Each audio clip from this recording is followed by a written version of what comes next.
Lecture du texte 7, Bilbo et le dragon Smaug.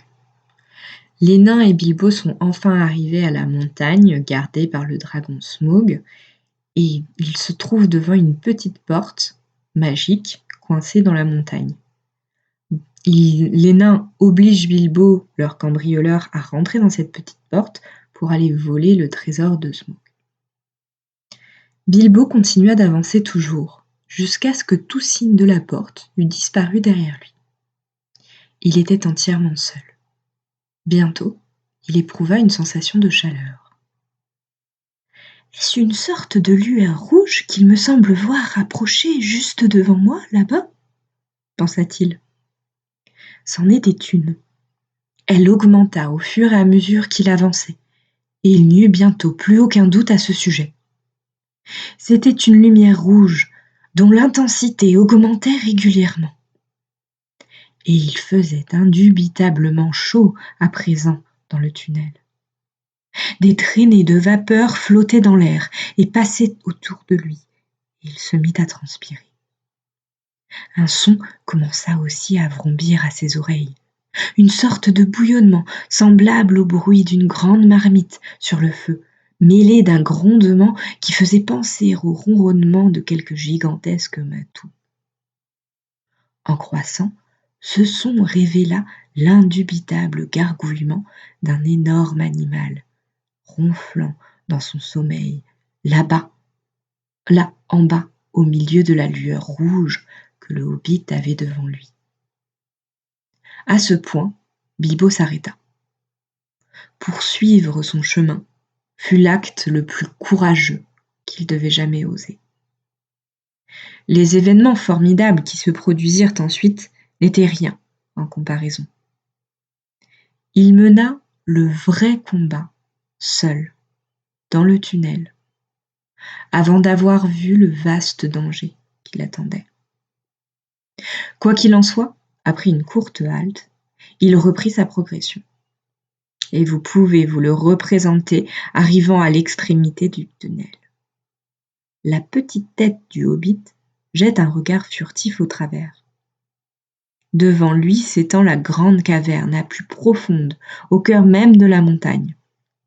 Il y règne une obscurité presque totale, mais une grande lueur s'élève de la partie la plus proche du sol rocheux. Le rougeoiement de Smaug. Il était étendu là, le grand dragon rouge doré, profondément endormi. Un bruit monotone venait de ses mâchoires et de ses naseaux, ainsi que des rubans de fumée. Mais dans son sommeil, ses feux étaient bas. Sous lui, sous tous ses membres et son immense queue, et de tous côtés autour de lui, s'étendant partout sur le sol invisible, était entassée une masse de choses précieuses, or travaillé et or brut, pierres et joyaux et argent teintés de pourpre dans la lumière rougeoyante.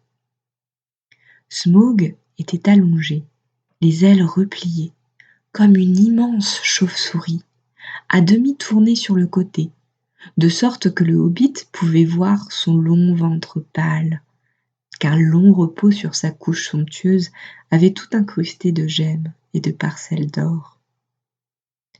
Derrière lui, là où les murs étaient le plus proches, on apercevait vaguement des côtes de mailles, des aumes et des haches, des épées et des lances suspendues. Et là étaient alignés de grandes jarres et des récipients remplis de richesses incalculables. Dire que Bilbo en eut le souffle coupé ne signifiait rien. Il n'est plus de mots pour exprimer son éblouissement, depuis que les hommes ont changé le langage qu'ils avaient appris des elfes, à l'époque où le monde entier était merveilleux. Bilbo avait déjà entendu parler dans les récits et les chants des grandes réserves des dragons, mais il n'aurait jamais imaginé la splendeur et l'éclat d'un pareil trésor. Il eut le cœur rempli de ravissement, ainsi que du désir des nains, et il contemplait sans mouvement, oubliant presque le terrible gardien, l'or sans prix ni mesure. Il le contempla pendant un temps qui semblait un siècle. Mais enfin, attiré presque malgré lui, il se glissa hors de l'ombre de la porte et franchit l'espace qui le séparait du bord le plus proche des monceaux du trésor. Au-dessus de lui était étendu le dragon, affreuse menace, même dans son sommeil. Bilbo saisit une coupe à 2 anses, aussi lourde qu'il pouvait la porter, et leva un regard craintif. Smaug remua une aile et ouvrit une griffe. Son ronflement changea de ton. Bilbo s'enfuit. Mais le dragon ne se réveilla pas encore, et il passa à de nouveaux rêves d'avidités et de violence, couché là, dans sa salle cambriolée, tandis que le petit hobbit remontait laborieusement le long tunnel. Il avait le cœur battant, et ses jambes tremblaient plus fiévreusement qu'à sa descente.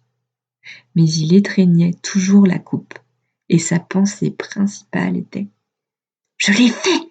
Ceci leur prouvera davantage l'air d'un épicier que d'un cambrioleur. Vraiment! Eh bien, on n'entendra plus de choses de ce genre. »